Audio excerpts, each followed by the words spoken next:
Fala galera, vim aqui registrar um momento. Essa vai ser a primeira vez que eu vou experimentar carne de canguru. Me desculpem os vegetarianos, mas não dá pra deixar escapar essa experiência. Vamos lá ver como que vai ser?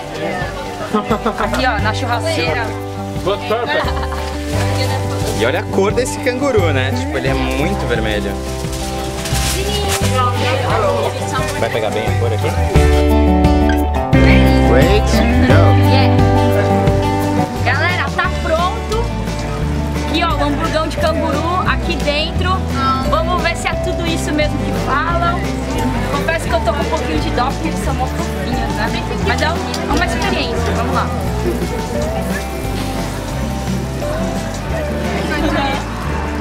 Deixa eu filmar dentro. But you didn't. Did you get the meat? A little. One more time. Music. One more bite. No, he brought his own. It's kangaroo burger. And she take an hamburger? No, she has to. Cheers. Did you like? Yeah. Amazing. Comentário agora. Yeah. Ah, yeah. I sit down for volleyball.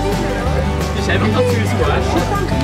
O gosto é um pouco mais forte, um pouquinho só do que a carne de canguru, mas é bem saborosa, bem saborosa.